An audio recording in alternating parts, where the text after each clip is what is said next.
Muy buenos días, muy buenas tardes, muy buenas noches. Dios le bendiga, hermandad, Dios le bendiga, oyentes. En la jornada de hoy vamos a estar leyendo el versículo 16 del capítulo 1 de Mateo. Estamos leyendo la genealogía de Jesús. Y el versículo 16 dice así: Y Jacob engendró a José, marido de María, de la cual nació Jesús, llamado el Cristo. Hermanos y oyentes, lo que el escritor Mateo procura hacer aquí es encauzar a Jesús con su antepasado David y con Abraham. Y esto Mateo lo alcanza con la expresión de la línea genealógica que Mateo desarrolló hasta aquí, diciendo: Jacob engendró a José, el marido de María. En apariencia, aquí este último grupo de 14 generaciones está incompleto.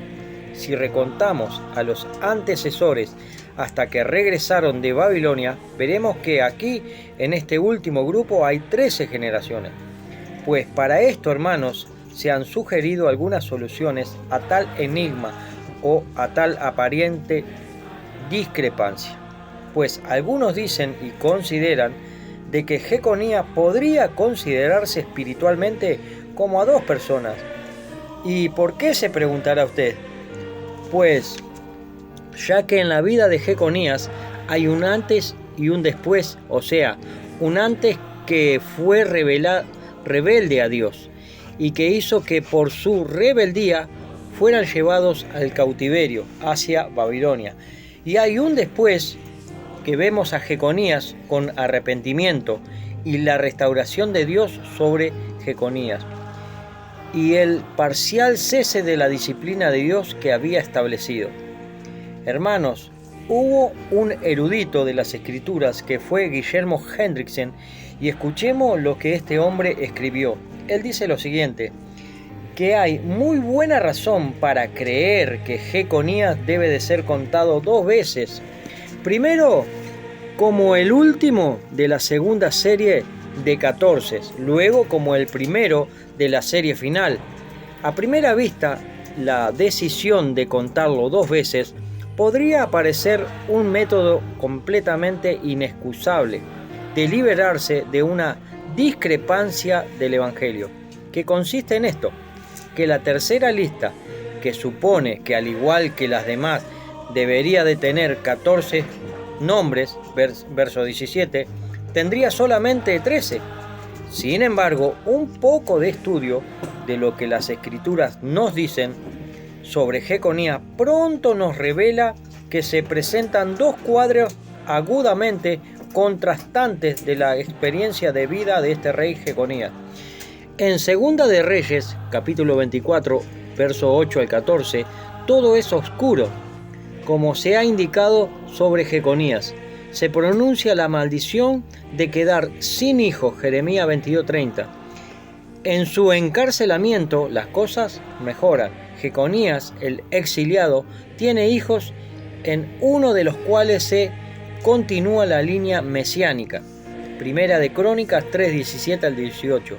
Al volver a leer a Jeremías 22:30, comenzamos a entender que la predicación de que quedaría sin hijos no significaba otra cosa que esto: que ninguno de sus hijos ocuparía el trono terrenal de David. Ahora, este cambio favorable de Jeconías antes de la deportación y el Jeconías después de la deportación es en sí mismo probablemente suficiente para justificar el que sea contado dos veces. Ahora, si se necesita más, considérese también Segunda de Reyes, capítulo 25, verso 27 al 30, y Jeremías, capítulo 52, verso 31 al 34. Jeconías es liberado de la prisión. Se le trata amablemente en la corte de Evil-Merodach, rey de Babilonia, en cuya mesa come regularmente y se le da una porción continua. Jeconías llega a recibir un trono más alto que los tronos de los reyes que estaban con él en Babilonia. Difícilmente puede uno imaginar un contraste más agudo. Mateo sabía todo esto, por cierto, a través de su evangelio, constantemente da muestra de que está familiarizado con sus fuentes. Por lo tanto, ¿no es natural suponer que debido a estos dos cuadros tan agudamente contrastantes, Mateo cuenta a Jeconía 2 veces? Hermanos, esto lo dice este erudito Guillermo Hendriksen. Ahora, ¿no deja de ser esta argumentación de Hendriksen muy interesante? Pero, aún así solo se trata de una especulación, ya que no hay base bíblica para tal aseveración que sea suficiente. Hermanos, el evangelista Mateo, el escritor Mateo, está procurando unir a Jesús con el rey David y así demostrar la ascendencia del Señor por medio de la línea histórica hacia el trono. Los tres grupos genealógicos de 14 concluyen con el último en la lista, que es el mismo Señor Jesús.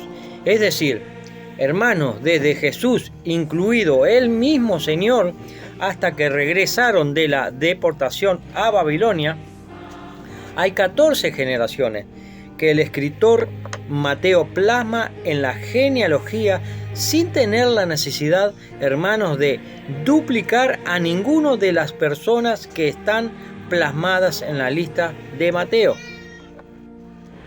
Ahora, hermanos, lo destacable de este versículo tiene que ver con la cláusula final que dice, de la cual nació Jesús. La construcción de esta frase está en femenino, vinculando así a Jesús en cuanto a su humanidad con la mujer María, virgen, sin ninguna relación con su padre adoptivo José, pues a diferencia de toda la anterior relación en la que el padre figura engendrando al hijo que le va a suceder en la línea que conduce al trono, pues aquí con José no sucede así. A José se lo presenta simplemente como marido de María. El quiebre, la total rotura que el escritor Mateo presentó, la genealogía establece necesariamente que el alumbramiento, el nacimiento del primogénito de María, se produce sin la intervención masculina de engendrar naturalmente, como ocurre con todos los demás antecesores de la línea genealógica. Hermanos y oyentes, esta afirmación que da Mateo dirige a la verdad de la concepción virginal de Jesús, quien en cuanto a Dios es hijo unigénito del Padre y en cuanto a humanidad es el hijo de María. María es quien vincula a Jesús con los hombres, así que la mujer es muy importante para Dios, al igual que los varones. Hermanos, el nacimiento, la concepción de Jesús en María, el milagro producido por Dios para que se pudiese hacer posible la unión de Dios con el hombre mediante la subsistencia personal en la segunda persona divina de la humanidad del Hijo de Dios, quien es Emmanuel, Dios con nosotros. Ahora, aquí a José se lo llama el marido de María. En los versículos 18 al 25 de este mismo capítulo 1, Mateo va a dar detalles de cómo se produjo esta relación.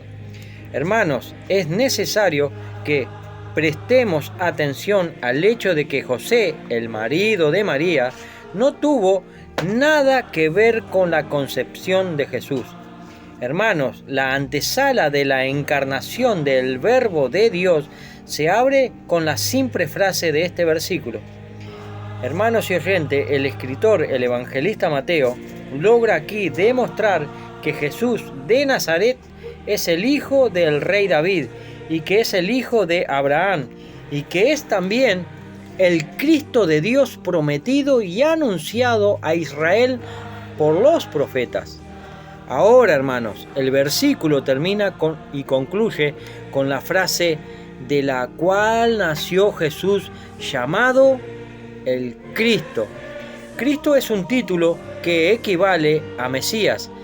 Aquí Cristo, el título es la equivalencia a Salvador, enviado, y nos expresa la relación de Jesús con aquella promesa que el soberano Dios hizo a su pueblo, y de la esperanza que tenía el pueblo de Dios en la antigua dispensación.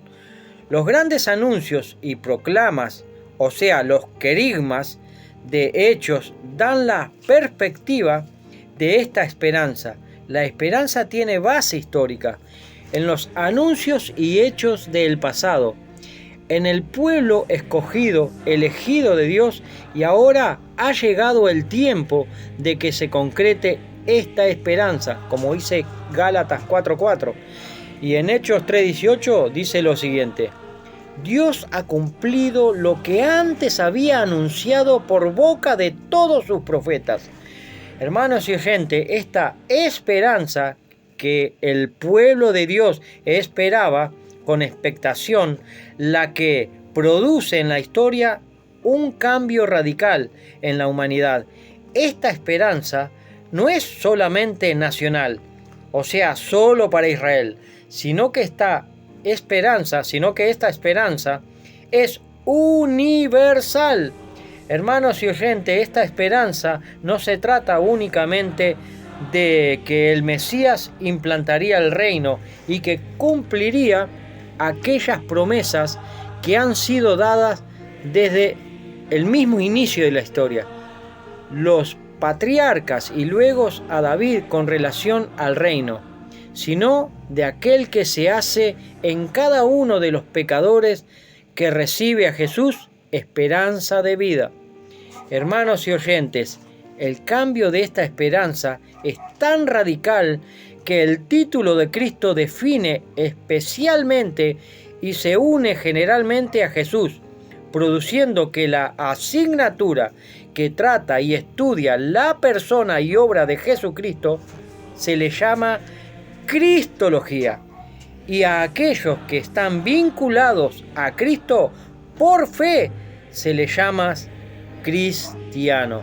Que Dios le bendiga, que tenga una hermosa jornada, bendecida en nuestro Señor Jesucristo, y mediten en este versículo 16. Nos vemos, si Dios quiere, en el versículo 17.